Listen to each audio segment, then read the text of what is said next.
What's up, guys? This is Mario and Jerome from We At The Bonsai Supply. Welcome to another episode. We have a store and we actually do something for our customers every other month. We bring a different bonsai artist every other month. We give them a piece of material and they have an hour to work on it. People can ask questions and at the end we raffle the tree. So if you're around, please join us for our next one. Just check out our Facebook or Instagram and we'll let you know when the next one is. Today we're going to show you our bonsai artist of 2 weeks ago, Hiram Macias.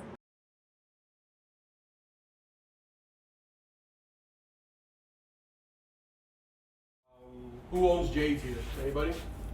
Okay, so if you know, they're resilient, they're awesome. I've learned that you could wire it just like a regular ficus, any other type of species, and it does amazing. And these leaves, you could get them 1/3 of that size. And the way you do that, all I do is just cut half of it or 1/3 of it, and it becomes even smaller. It reduces really well. But right now, we're gonna try to do today, because that's what me and Jerome and Maya had spoken about. We're gonna do a literati, which is a bunjin style. It's a very simple style, but yet it's very complex, minimalistical.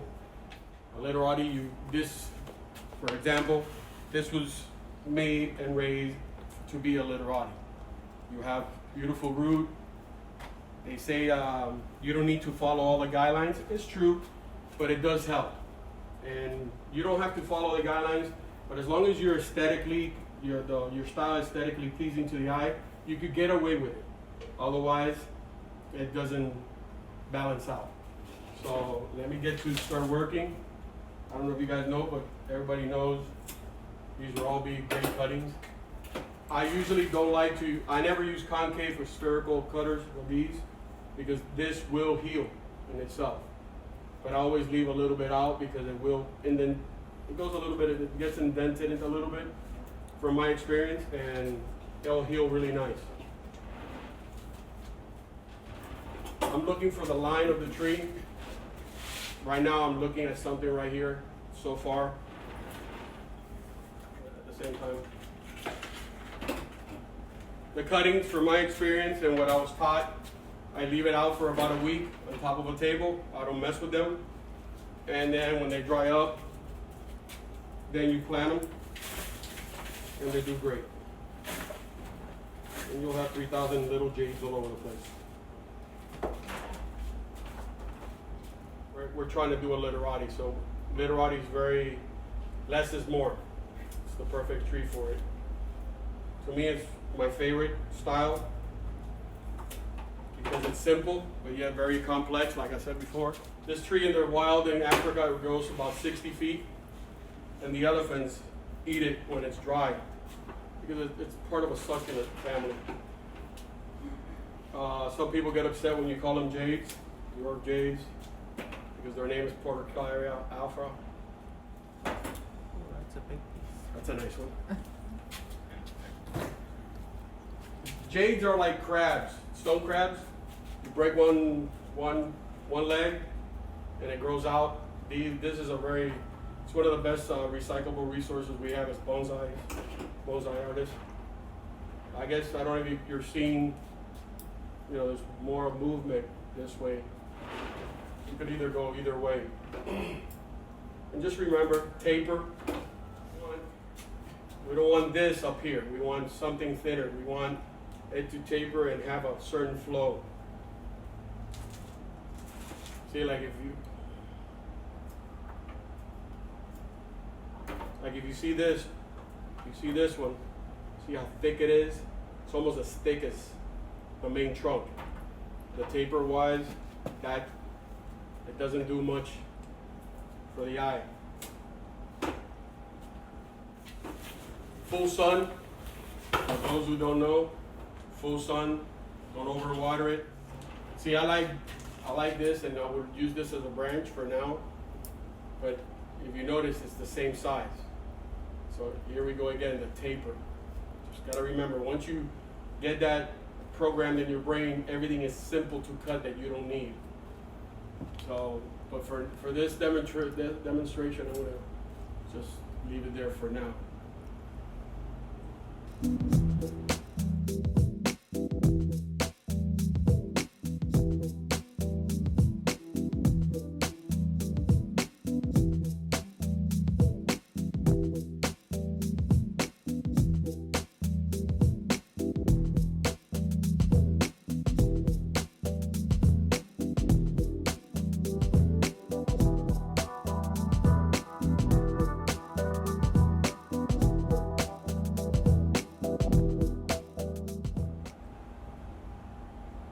With literati, all you need is subtle movement. You don't need drastic movement, you know, all over the place. Always support with your finger, the wire, especially when you have fragile branches.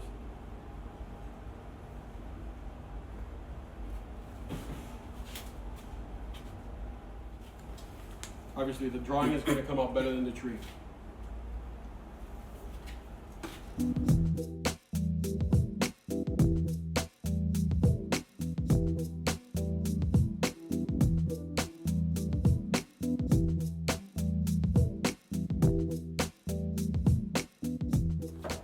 This is what you're trying to accomplish.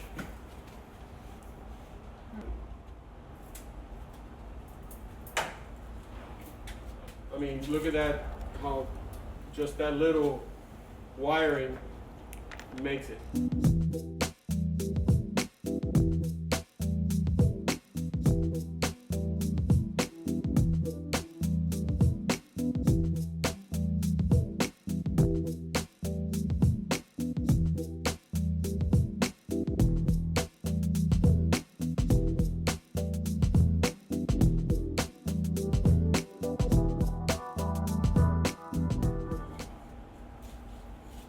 The thicker roots, you can take them off because usually you want to keep the fine ones.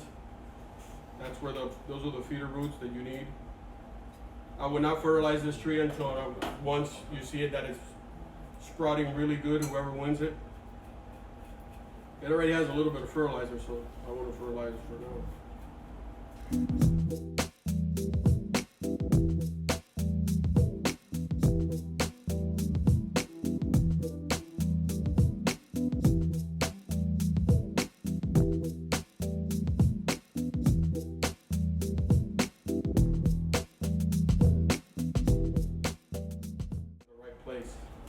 But the movement is more important right now than the branching. Aftercare, like I said, do not repot it. That's what I was taught. 3 to 4 or 5 days without watering it. Full sun. And that's it. Do not fertilize until, I will give it 3 weeks. You can put it in full sun right now. Yes, sir. Doesn't have to stay in the shade at all. Like whoever takes those cuttings, throw them somewhere where there's full sun. 1 year I had a whole bunch and I put them over a burlap bag.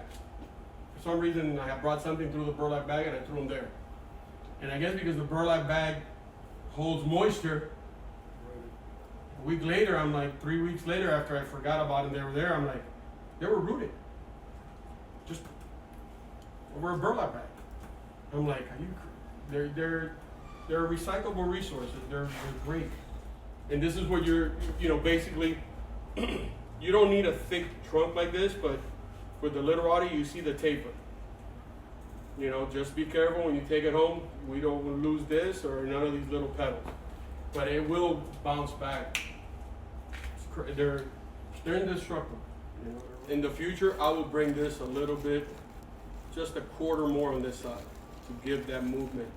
Because right now it's a little straight, but with literati, it's forgiving. It will let you do that. So whoever wins it, do not water it.